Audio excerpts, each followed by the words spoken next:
Hey, what's going on, everybody? Before we get started in today's podcast, I just want to let you guys know that we're going to split this into two parts because it is over 2 hours, not quite 2 hours long, almost 2 hours. I feel like 1 hour is like the happy medium as far as length goes for podcasts. But if you guys would rather have us just put it all in one big chunk, like even if it's over an hour, just let me know and then I'll do that going forward. If not, I'll just split them up. I'll release the second part on Friday, so there shouldn't be too much time in between these multi-part episodes anymore. This one's gonna have tons of great information for big fishing geeks such as myself. Jeff really, he's like behind the scenes of a lot of what the DNR does, like as far as like numbers and stats and whatnot. Just make sure you're subscribed so you don't miss part two, and I'll see you guys later.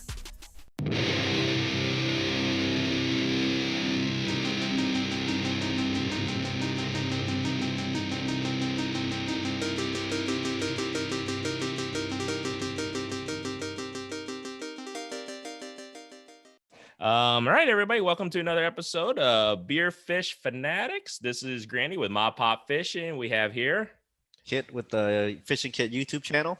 And today we have another special guest. And this gentleman actually is someone I think Fishing Kit and myself has actually, I think since we started this podcast, we've been wanting to get somebody from the Iowa DNR on. So we're extremely excited because we know we're going to get thrown knowledge left and right today, gentlemen. So with no further ado, we got Mr. Jeff. Is it Kopaska? Did I pronounce that right? That's correct. Kopaska. Yep. Ooh, Let's just clear things up. I am an employee of the Iowa DNR, okay. But since we are talking about beer, I'm not representing the Iowa DNR at this juncture. There we go. He's Okay. off hours, man. I am off hours. All right. And got a beer ready to go. There we go. So I always start off with a new beer. I actually am doing a new beer finally on this podcast. Today, I'm keeping it local too, or at least Iowa local, that is. I got Back Pocket Brewing, and this one I'm doing the dark lager. It's starting to become fall. It's Slingshot Dunkel. This one is 5.3 alcohol content. It's a dark beer. Just so everybody can see. I don't know if anybody can see that. Boom. Yes, perfect. There you go. Back Pocket makes really good beer. They do. Really good beer. I'm gonna have this one. What are you drinking, Kit? Let's see here. You got a Toppling Goliath. Yeah. I spun it all the way around just to get back to the beginning, and it's one I drink all the time on the shows. Yeah, it's a Pseudo Sue. Very nice. There you go. I'm going with a Toppling Goliath myself. I've got a Dorothy, but I actually ran out to Alluvial Brewing Company here in Ames this evening and picked up some good stuff from there in case we go more than one beer deep on this podcast. So. And we tend to not it happens. Nothing wrong with that. We tend to a little bit, but it's okay. So here we go, gentlemen. Cheers. Oh, cheers. And this one, just so people are wondering, it's not hoppy at all because the IBU it's 22. I think we mentioned that before, right, Kit? A couple episodes ago. IBU, it's the International Bitter Per Units or something. So yeah. It's not like an IPA for sure. So it's definitely digestible for someone who is not a hop fan. So what would a IPA's IBU be like typically? 70? Yeah.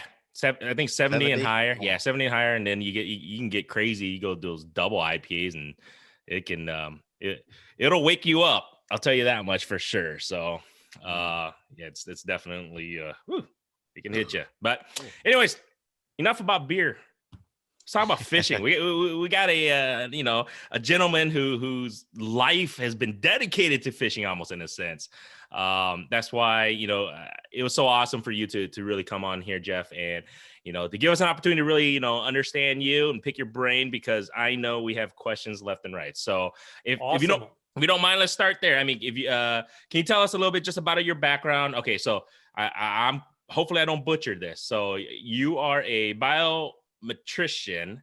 Yes. For the Iowa DNR fishery, correct? Correct. What does that mean in plain English? In plain English, that means that I am the fisheries statistician for the state of Iowa.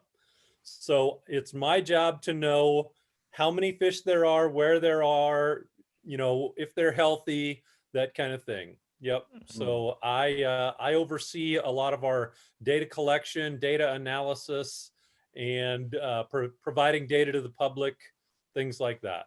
Wow. Okay. So, okay, I had no idea because I was like, he does. Okay, what does he do, Kit? We were talking about that before. We're like, I was like, is that even a real word? What is this?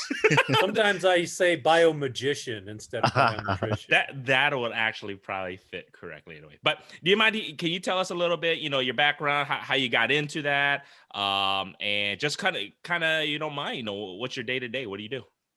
So my day to day is honestly doing a lot of sitting behind the computer. However, I grew up here in Iowa, grew up over in the Newton area, grew up playing in the creek that ran behind the house, and got interested in fish and water and bugs and critters and stuff like that, and just followed that passion all the way through. I really went to school more for the ecology, environmental studies, water quality kind of stuff. Okay. I got a degree in fisheries and water quality stuff at Iowa State, and my master's degree was from there. And then I stayed on and worked at Iowa State for a number of years as a research scientist. Clear Lake is a place here in Iowa. We have a fantastic fishery. It used to be in pretty serious decline. I worked on the restoration project to get Clear Lake up and going again, and it's been a fantastic success. Clear Lake is a phenomenal fishery. It used to be just really muddy and turbid and bullheads with good walleyes too, but that was about it. And now the water's really cleared up. There's great largemouth and smallmouth, fantastic crappie fishery. Bluegills are coming on, still really good walleyes. The yellow bass up there are pretty awesome. So and let's be honest, it's probably one of the easiest places to catch a muskie in the world. So, wow. Well, we didn't plan this, but you can tell them, okay, where are we going this weekend? We're actually going to Clear Lake this weekend. Yeah. Awesome. We just had Kevin on, like, what was it, last week? Yeah, I have fished with Kevin before. I've gone ice fishing with Kevin in the winter, and it's a phenomenal experience. Kevin does a great job. Yeah, he does. Oh, that's awesome. Yes. You're going to have a great time with Kevin. He does great work. He knows that fishery inside and out. If things aren't biting there, he'll run you to Rice Lake or Crystal Lake. And you're going to have a great time. You should definitely catch some fish with Kevin. When like the topic of restoring a lake comes up, like what's the whole process behind that? Like somebody just goes, "Hey, let's just redo this whole lake." Here in Iowa, we have some of the most nutrient-rich lakes in the country, maybe in the world. I mean, not absolutely the most nutrient-rich, but on the whole, there's a lot of nutrients. There's a lot of stuff to help grow fish, to grow, the food source for the fish in our lakes. The reason for that is our lakes are a reflection of the landscape. We put a lot of fertilizer on our landscape to grow the crops. Not all of it stays there. So the watershed tends to bring a lot of nutrients, some sediment, things like that into our lakes. When the lakes get too full of nutrients, too full of sediment from the watershed, that's when we have to go in and do some restoration to the system. And so we start by looking at the watershed and what can we do to improve the watershed, so once we fix the lake, it stays fixed for a long time. And so that's kind of the process. Once the water quality really declines, the fishery declines, then we initiate a project to figure out what we can do to fix the watershed, and then do those activities, work with the farmers, work with the landowners in the watershed to fix those watersheds. And then if we need to do some dredging in the lake or just different problem mitigations in the lake, then we go and do that part of the process too. So I've been involved in a lot of these restoration projects. Back when I was at Iowa State, we did the Clear Lake project, did a project at Crystal Lake. did a project at Lake of Three Fires down in southwest Iowa. We did the initial work on a project at Rock Creek Lake, which is between Newton and Grinnell. We never really got the buy-in from the farmers in the watershed to really fix the watershed there. So we have not ever followed through on a restoration project at that particular lake. But then there are literally dozens of other lakes where we have done a lot of restoration.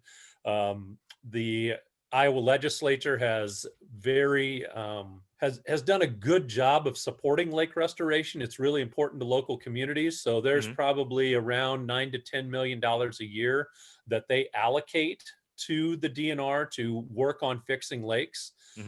We just this past summer, we were finishing up a restoration on Hickory Grove Lake, just a few miles from Ames here. We've done a bunch of work. Prairie Rose Lake out by Harlan in western Iowa, phenomenal fishery right now, and one that we finished up restoration on probably 5 years ago. So, I mean, I can go on and on about fixing lakes, but yeah, that's good to hear, because I've spoken to other people at other states, and we hear that, other states, their DNR, I guess you can say Iowa's DNR really puts the money back into the lakes, like you're saying, back to use to make it a success for fishing.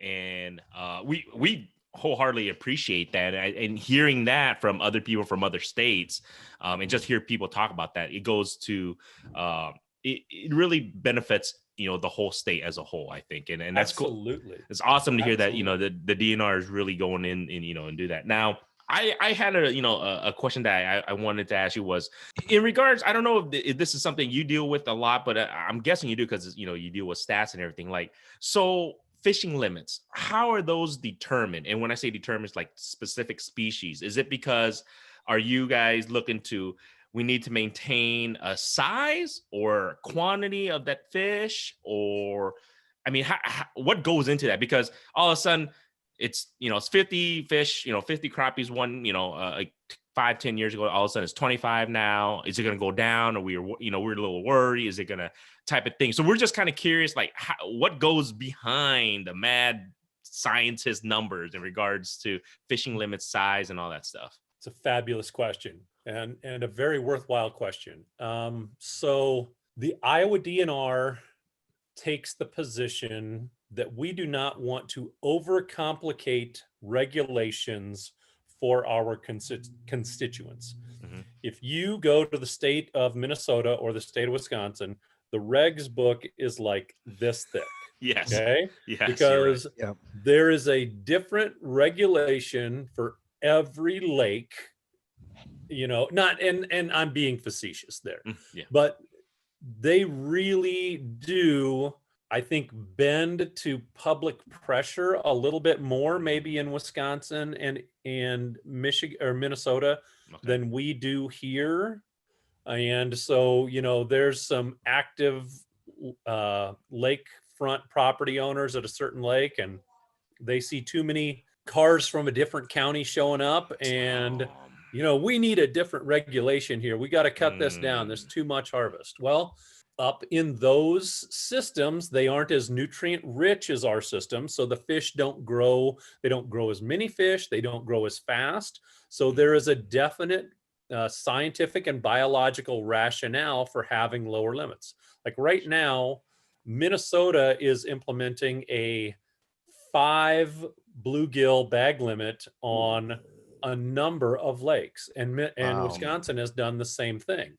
And in Minnesota, it might take 10 years to grow a 10-inch bluegill.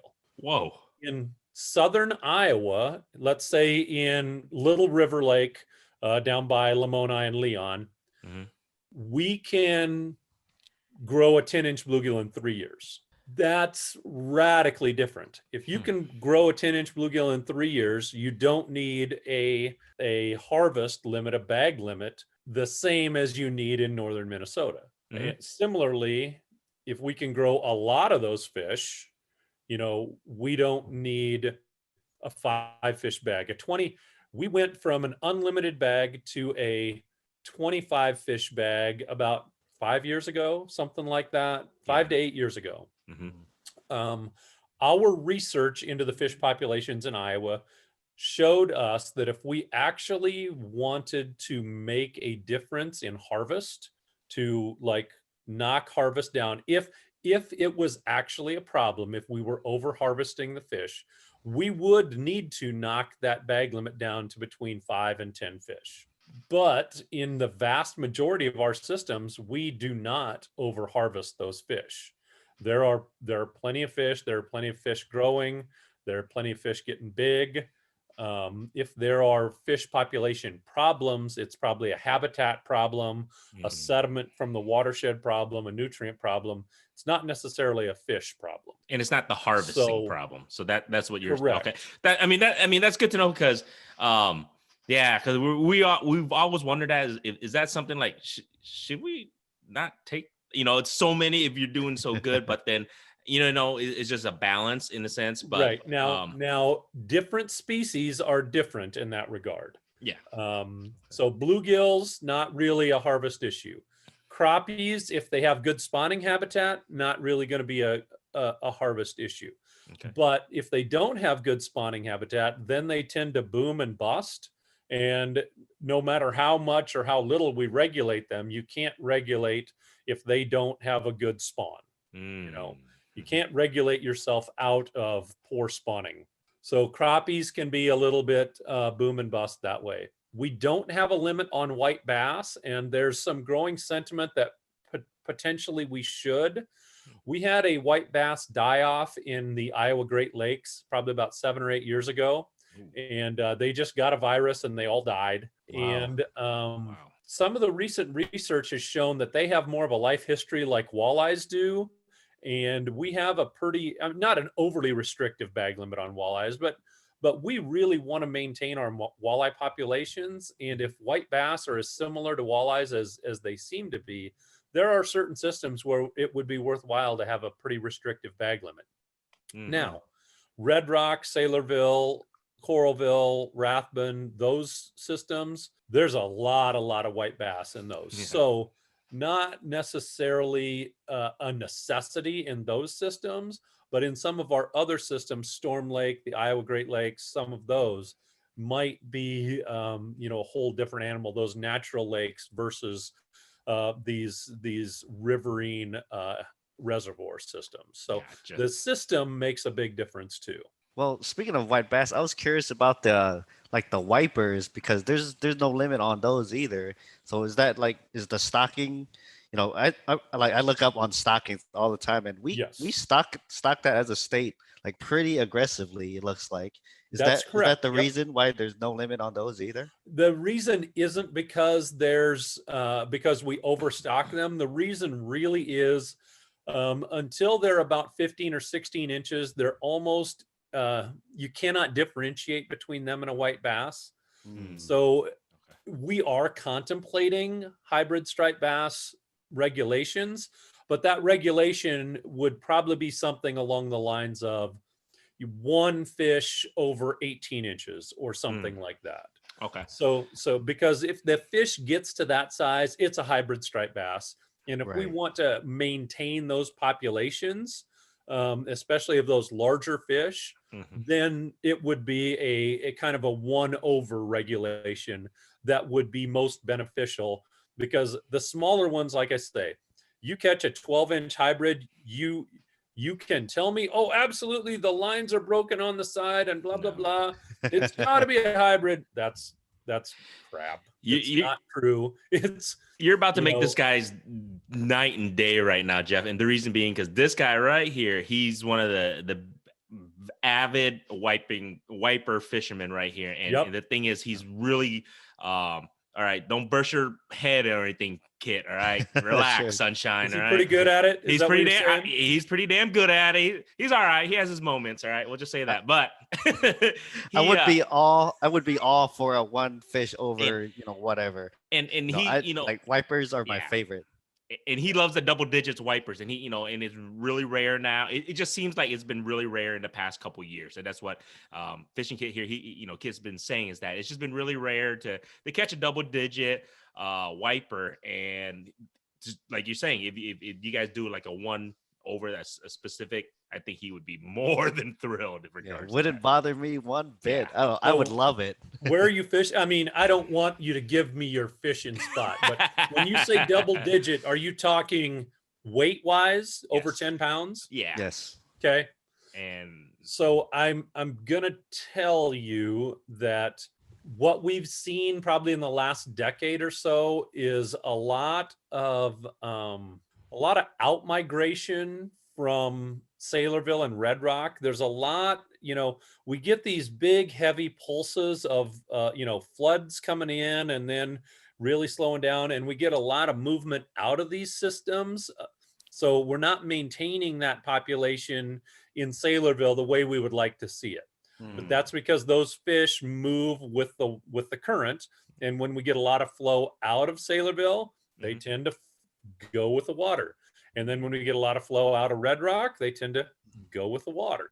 So we've sent a lot of them downstream, and then you stock them, but it takes a long time for those fish to grow to that size. yeah. So when your bigger fish are leaving and all you're doing is replacing them with the smaller fish, you need, a few years of more stable water flow for those things to really stabilize and become prevalent enough in the system that you're going to catch them, because they're in there, but there's just not so many of them in there that you're likely to encounter them when you're out fishing. Right. So I've always been curious. Like, I know it just depends on the fishery and whatnot. Like, what's the average age for like a 5-pound wiper, let's say? 5-pound wiper is probably going to be 6 years old. I'm ballparking that. I should have that data off the top of my head, but they're going to grow to probably 8 inches that first year, probably 12 inches the second year, 16 inches the third, 18, which is going to be about a 2-pound fish the fourth year. It's probably even more than 6 a little bit, I'd say. Wow. But it also depends on the availability of the shad. And so our shad populations go up and down quite a bit. But right now we have a really substantial shad population in Big Creek. If you were going to go target big hybrids, that's where I would go. I may have caught a wiper there or two. Hey, guys. Now, I'm going to tell you this. If you're only targeting 10-pound fish, fine. But if you want to catch some pretty sweet 20-plus inch hybrid striped bass, Ada Hayden. Oh, I've heard about that place. I've heard about it. It's a lot of water. That's, it's deep, like really deep, isn't it? Like 20 70 feet. average. Well, 70. Yeah. Wow. I didn't know you got that deep. Wow. Holy cow. Yeah, it's in the 5 deepest lakes in the state of Iowa. West Okoboji is the deepest. Brushy Creek is probably second, and then there's a quarry in Atlantic, and Ada Hayden is an old quarry, and both of them are well over 50 feet deep.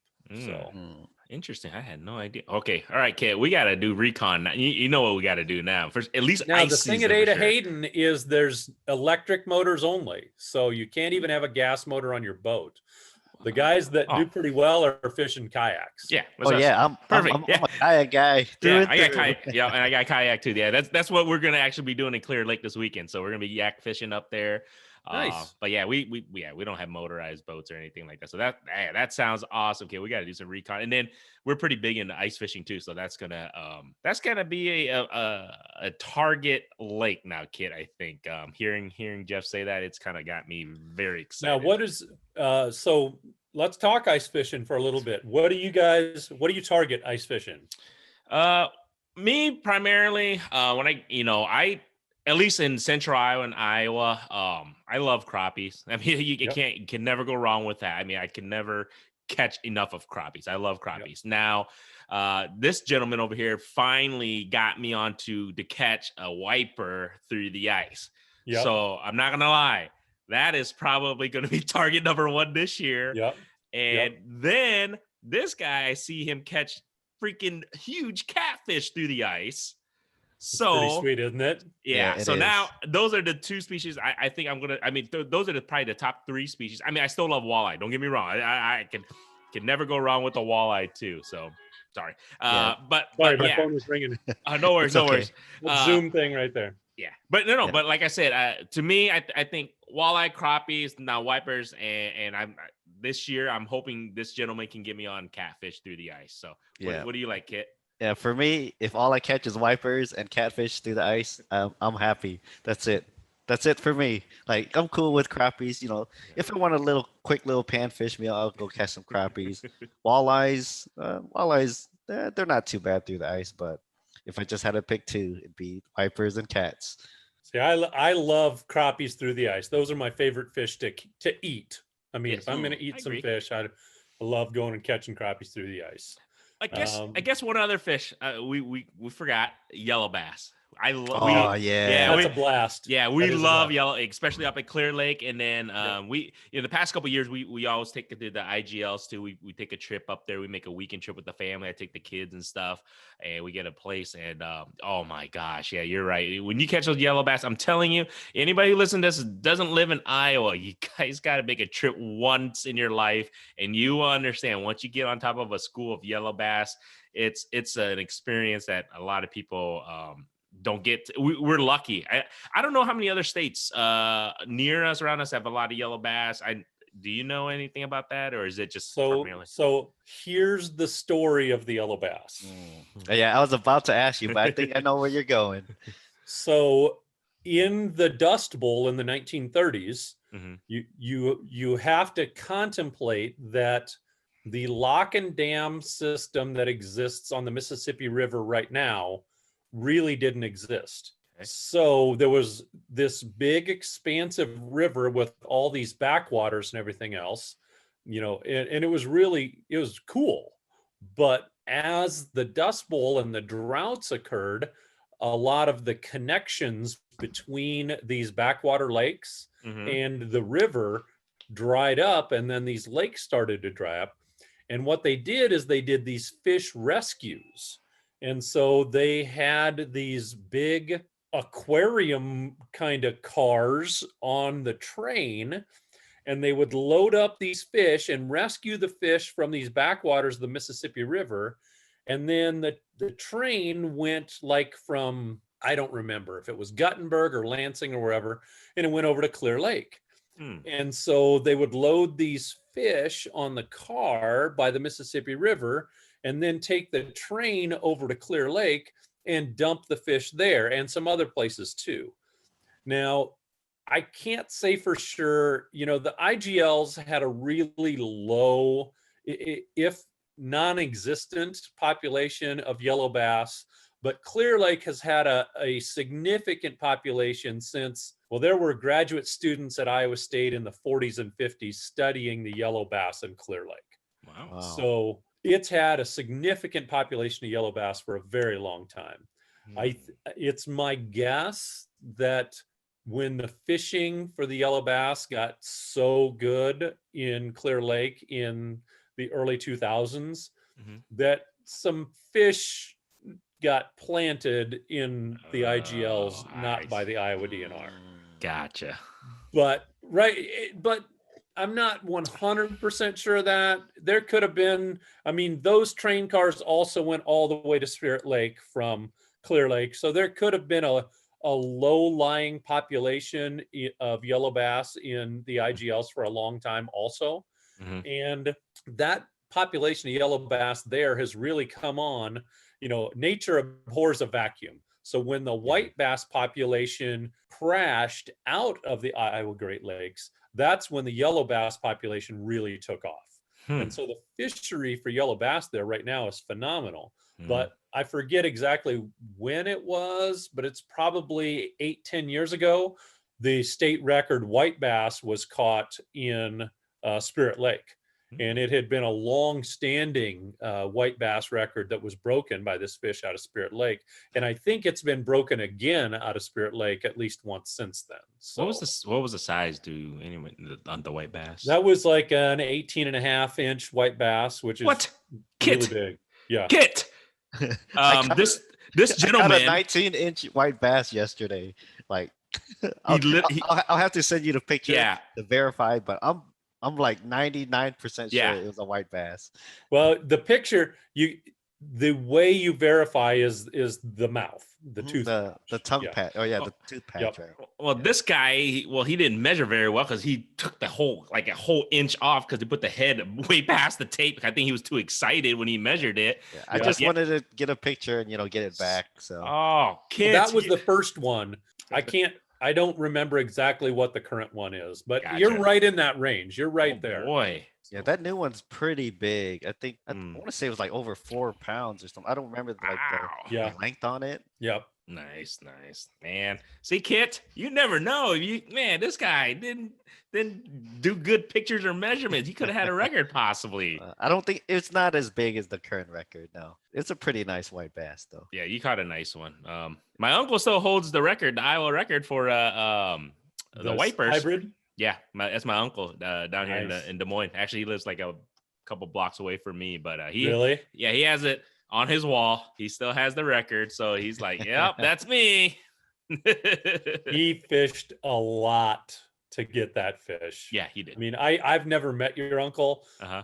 but I know enough of the fish guys around that he was like an everyday there fishing. It was top water too. He told me the whole story. He goes, it was about a 20-25 minute fight. He told me it was a top water. It hit my popper, and he said it was fish of a lifetime. So And yeah, in the for sure. current too, a big fish like that in the Yeah. Yeah. That's Yeah. just phenomenal. Yeah. just imagine. I can just imagine. So thinking about pan fishing for ice fishing this winter, I was just out sampling last week, 2 weeks ago with our crew out of the Rathman district. We were fishing we were not fishing. We were netting at Hawthorne Lake by Barn City, just south of Montezuma. Mm-hmm. And just some really awesome crappies, bluegills, and red ear sunfish in that lake. And that's also really close to Lake Miami, which is by Albia. Okay. That would be a great day trip to fish those two water bodies. How far is that from Central Iowa? About You're still in Central Iowa. You're halfway to Iowa City, basically. so okay. it's like barely less An than an hour. hour. Then yeah, it's Yeah. an About hour. I would Hour. guess. Yeah.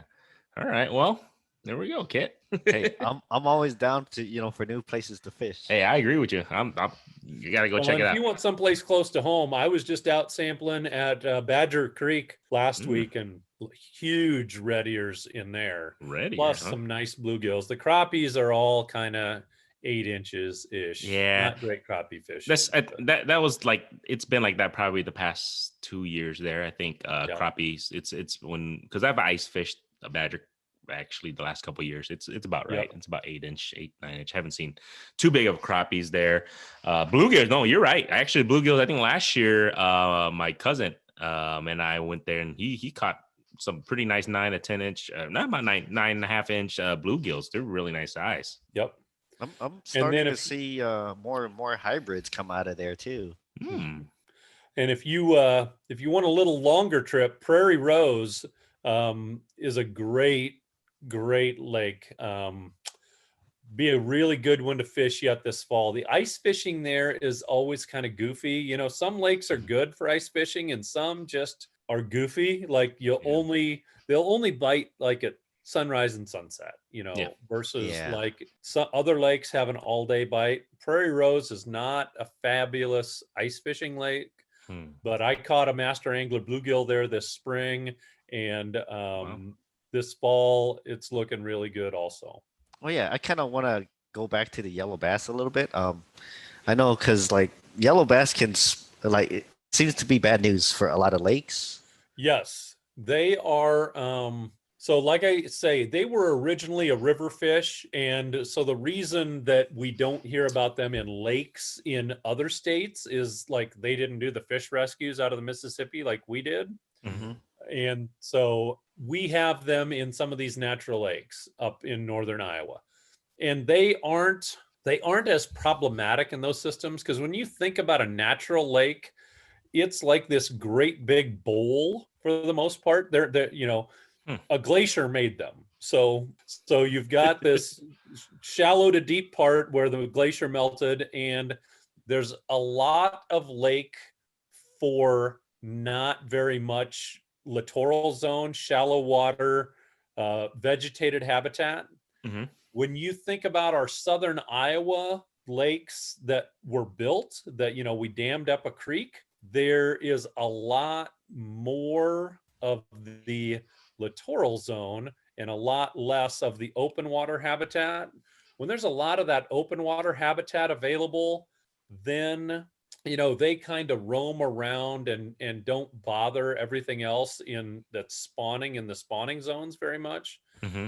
But when there's not as much room for them to roam, they tend to really overwhelm the bass, the bluegill that we see in those systems, and the crappies too. Actually, you know, you'll have this school of yellow bass that will sense that a bluegill female is gravid and is ready to spawn, and she'll go lay her eggs in a nest, and they will go and eat all the eggs out of the nest. Oh, I see. Okay. So, and that happens extensively in our constructed lakes, you know, lakes like Badger Creek, like Little River, lakes like Lake Anita, things like that. And in these bigger water bodies with lots of littoral area, they just can't get to, you know, across the lake all the time to all these different places. And those lakes aren't as dominated by the bluegills. You know, there's just a whole lot more fish in a natural lake, many more species. Right. Versus in the lakes that were built, we've got bass, we got bluegills, we got catfish, we got crappies. That's usually about it. Maybe we got some red ears in some of the lakes, you know, stuff like that. And then they just lock in on those baby bluegills, and they decimate them, and they decimate the baby bass, and you get those yellow bass in that system, and they just ruin everything else. So my other question then, because that leads to, is that, okay, invasive species. For some reason, you know, it got the name of, you know, yellow bass is an invasive species, but Kevin pretty much, you know, confirmed that it's not. It was labeled that way, but for whatever odd reason. So what is the definition of an invasive species, and what is in, I guess, central Iowa or Iowa in itself? What are the main invasive species do we see up here? Okay, so Iowa has an invasive species, a nuisance species law. Okay, and so here in Iowa, a yellow bass is not on that list. Like the Asian carp are on that list, and there's some snails on that list. The zebra mussel and quagga mussels are on that list. There's some other things, some plants that are on that list. The yellow bass isn't on that legal list. So Kevin may be correct in that regard. Gotcha. However, I think it's fair to say that invasive species is a species out of place. And the place for the yellow bass naturally is the Mississippi River.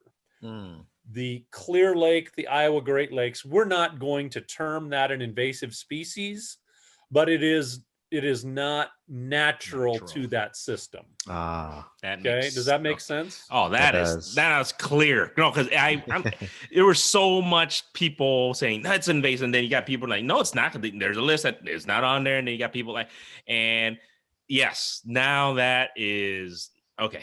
Now I'm crystal clear on that one. The common carp is not natural to North America. That was stocked here. That really is a problematic species in many of our systems. Grass carp are not native to North America. Now, we aren't, you know, necessarily putting them on that invasive species list. I don't have it off the top of my head. I mean, I know the Asian carp are on there and so on. But those are also not natural to here. And they do cause problems in certain systems. And the common carp causes problems in darn near every system it's in to some degree or another.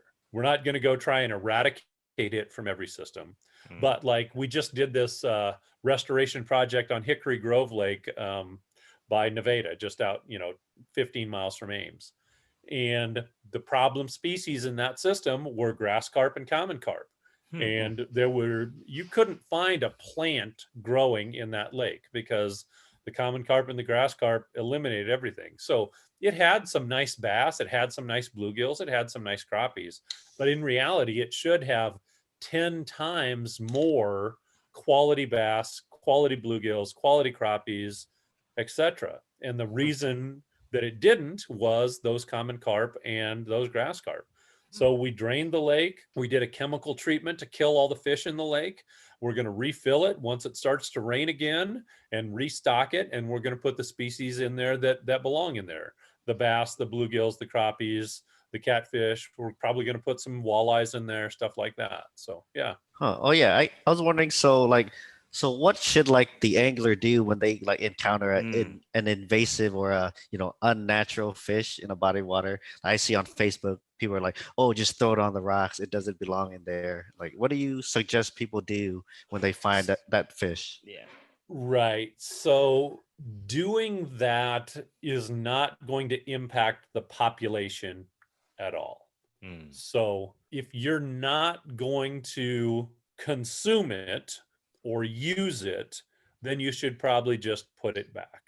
Because we can say whatever we want about, making a difference by removing that fish, but you're not making a difference by removing one fish. Okay. Yeah, because I went fishing down at Red Rock one time and there was like Asian carp. There was probably like 20 or 30 just laid all over the rocks. Yep. I mean, it doesn't make for a good fishing experience. Exactly. You're ruining the fishing experience for somebody else by doing that. So that's not being a good neighbor. You know what I mean? Yeah. Yeah. So it's kind of like the guys that leave their worm containers. They were too lazy to pick up the worm container when they were done fishing. Like, come on, guys, you're making a bad name for all of us. And by throwing those fish up on the bank, it's kind of the same deal. We can do better as anglers. We can do better. We need to do better. Right. That's one part. Yeah, I totally agree. Yeah, because it was like, oh man, so annoying seeing that. Right. Yeah, and historically there was talk about that, but I'm not going to say that the DNR never said that, but that's certainly nothing we've said in the last 25 years. That's kind of one of those old wives' tales. That's what you're supposed to do. No, right. Yeah. Gotcha. I want to. This one's always. I don't know if you know anything about this. I just wanted to know because I was talking to a fishing kid before. What is the biggest law that's always broken by fishermen? Do you know that by chance? And I know it's just kind of out of nowhere, but I'm just curious, like, all right, is it someone who fishes without a license? Someone who keeps too many fish is over limit? I just want to know that. I don't know. I'm just curious. That's why. So like, what kind of law are we talking about? Because like telling the truth would be the number one law that's broken by fishermen. Right? I would say true. I would say any fishing regulation laws that's in our state. What would you say like the biggest law that, all right, guys, quit trying to get away with it. We see it all the time type of deal. Right. So I don't have the data. That's our law enforcement guys, not me. So that's the officers. Yeah. That's what I figured. I would have to guess though that it's fishing without a license. I'm pretty confident that's probably. And to be honest, when that law is broken, if the officer tells that if the officer issues a citation, the money goes to the general fund of the state of Iowa. If the officer says you need to show up within 24 hours and show me your fishing license, just go get one, then the money comes to the DNR. Ah. So if you're the officer, what are you going to do? Ask for compliance or issue the citation? I mean, to be honest, and if the guy's a jerk, then then they're probably going to get the citation because that's actually more money. Yeah. But, we that's not the goal. The goal is to get people to do the right thing. So, plus you may not know this, but the Iowa Fisheries, Wildlife, and Law Enforcement Bureaus of the Iowa DNR are 100% funded by hunting licenses, fishing licenses, and the taxes that we pay on our fishing and hunting equipment. So like when you go to the grocery store or when you go to the gas station and pay the sales tax on whatever you buy, or your Iowa income taxes, not 1 cent of that goes to the Iowa DNR, to fisheries and wildlife. We are completely 100% funded by the purchase of hunting and fishing licenses. And Wow. the excise taxes that you pay on a fishing rod, on a gun, on ammunition, on fishing line, stuff like that. I had no idea. That's good to know, because, you know, I mean, like I said, though, I mean, Iowa has probably one of the, it doesn't even cost that much for a fishing license, guys. $22. Yeah. At the Right. end of the day, it's actually, because I have family that's from, my in-laws are from, you know, Colorado, Denver area. And they go all over to fish. You know, they fish in Kansas, they fish in, you know, Colorado, obviously, and everything, Nebraska. They're like, Iowa's fishing license, you know, a non-resident or even a resident. They go, dude, you guys got an amazing, the price and everything. And, you know, they're just like, dude, you guys should take, you know, everybody here that fishes here should really take advantage and take care of the system. I agree. So Jeff, you talk about like the data and stuff a lot. So Yes. on the DNR website, there's this tool that I used to use all the time when I'm scouting out new lakes. And it was the fish survey data. Like, I noticed that kind of disappeared. I heard it might be coming back. Look at Jeff. I heard it might be coming back, and I'm checking on there every now and then. Like, all right, is it back yet? Is it back yet? We got him. He's got to take a drink. He's got to take a drink. That look, I don't know about that look on your face. That's funny. I heard it was We got one him. person, like he retired and took his computer, and that's why it's not there anymore. That's That what I is- heard. Well, Oh man. some of this information is not for public consumption. So the Iowa DNR, when we started providing all of that fish survey information, technology that we were allowed to use was not really we couldn't always use kind of software that we wanted to use. And if you remember looking at that, there were like these graphs that showed how many fish of whatever size for this species at this lake kind of thing. Mhm. So that software that was used to make those graphs was not a piece of software that was approved for use on state of Iowa systems. So we were working with Iowa State University. We were using a professor there, a number of a grad student and some programmers there. So we would enter all of our data over the internet into a database at Iowa State University. And then we would serve that data back out to the public via that system and that server at Iowa State. And like we had this little window from the DNR's website that you actually went to the Iowa State website kind of behind the scenes, and that would display the data. The professor at Iowa State did retire. He did unplug his server and take it with him to Minnesota. Wow. And then we realized that, well, there had been an agreement for the data to be backed up and put somewhere else. That really didn't happen. So then it came back for a while, was not being supported. So there came a day when that just had to go away. So, and Kit, that's- you're not getting it back, Kit. Okay. that's not true. Oh, all right. Oh, okay. So this brings us to maybe January of 2018.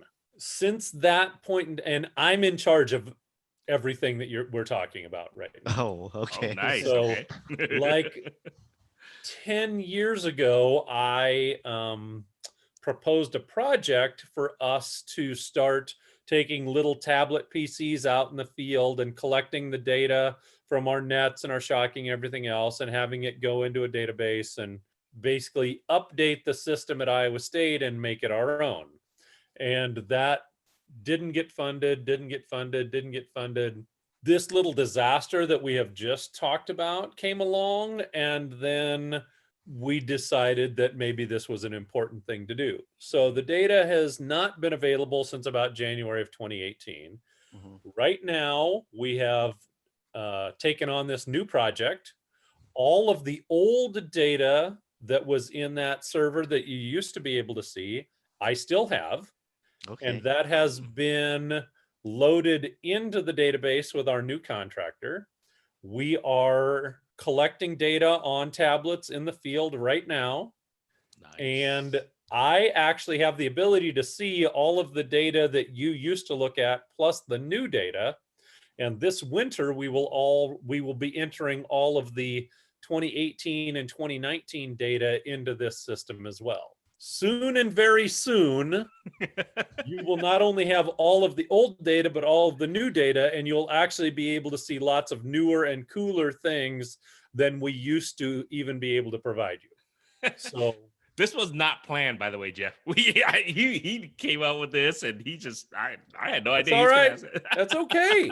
I love it. That's awesome. I have to own this. There's nobody that this falls on other than this guy right here that you're talking to, except for the people that I kind of would like to have had fund my project, because I knew 10 years ago we might have this problem, and it came along and it was a problem, and then we had to deal with it as best we could. And this is one of the most common questions that I get is, why don't we have this data anymore, and when can I get it back? There you go. So funny. And I've been answering that question for 2.5 years. It's not my favorite question to answer because it reflects poorly on me and the quality of work that I've been doing, but I can see the data. And you'll be able to see the data soon, and I think you'll really, really like it. There you go. It's coming. It will be even easier to plan your future fishing trips with some of the new tools and the new displays of data that we're going to have available to you guys. Man, oh, that's awesome. Like I used it a ton the way it was before, but if it's just easier and gives us better access, oh man, I'm all for it. I'm like, this is like such good news. Hey, look at him. You can't wipe that smile off him anymore right now, this guy. Hey, I tell you, ain't gonna be nobody smiling more than this guy when that goes up live again. I hear you. Actually, that kind of leads, I kind of want to know, because a lot of times outdoorsmen, they tend to either whine or gripe, and they give the DNR kind of a bad name, or whatever, and they just kind of, whatever the case would be. What do you feel is the biggest struggle for, I guess, the whole Iowa DNR? You know what I'm saying? Like, whether is it reputation, is it money, funding, is it compliance? I want to know, because I want to know your business a little bit. And I just want to know what is your guys' biggest struggle as the Iowa DNR? This is a tough question, because remember, I work for the DNR. It's off the clock. It's off the clock. We can edit certain things out too if you want. I can give you a fair and accurate answer. Okay. I believe. So I think the biggest challenge in the state of Iowa is balancing the need for us to appropriately utilize the quality land, soil, and agricultural production needs that we have a societal responsibility to fulfill here, and balance that with the need of the citizens of Iowa to be able to enjoy the natural resources of the state in a way that is undamaged and appropriate and healthy. Easy terms. People would just be good people and good citizens and obey by whatever, the laws, but also appreciate. It's bigger than that. Okay. So we have the most altered landscape on the planet. Yes. I mean, if you drive from Des Moines to Clear Lake, you're going to do that this weekend, right? Mm-hmm. So when you drive and you're just south of Ames and you're driving over the Skunk River and you see this big floodplain, if you can go in your mind back to the 1850s, that was impassable. That was a monstrous wetland. That was, there wasn't that river valley, that whole thing in the spring was impassable, with snow melt and everything else. You couldn't get from Des Moines to Ames without going like clear all the way around almost to, Colo and Marshalltown and wow. Then swing around. Mm-hmm. So that was impassable. You drive north of Ames and you're in the best cropland, the best soils in the world. So every inch of farmland that you see is an altered landscape. It was prairie, it was a nominal natural resource. Okay. And I don't have an issue with that being agriculture and being farm fields now. It's also that the Skunk River in Ames used to have muskies. There's a muskie in the fish lab at Iowa State that was collected in the Skunk River in the 1800s. Okay. Wow. There hasn't been a muskie in here in 100 years. It would be really cool if we could have muskies in the Skunk River. It would be and the farmers, the vast majority of them want to do the right thing, but it's not economical to do the right thing. So do they farm the right way, or do they farm? And a lot of them are farming the right way. I don't want to say that they're not. They're farming to survive. You know. Yeah. So when we're in this landscape and, we need to be doing the production agriculture that we're doing, but we also have a responsibility to our citizens to do our best for improving the water quality and do our best for having outdoor opportunities to hunt and fish and to go see what a wetland looks like and see what a prairie looks like and see what a gallery forest along the Des Moines River, like at Ledges State Park, looks like. That's important too. And I think we've realized it's even more important now after the whole coronavirus and thing, when people are really valuing those opportunities to get outside and enjoy, the natural amenities. So, that's there. It's a philosophical answer. Yeah, no, that's a tough, it was a tough question. I don't know how the hell I came up with that, but it was a tough question. But no, I understand. I totally get it. Yeah, it's not something that is easily fixable and answerable, I guess you can say. No. Here's this. When you go on that drive, you're going to cross the Iowa River up by the Dow's exit.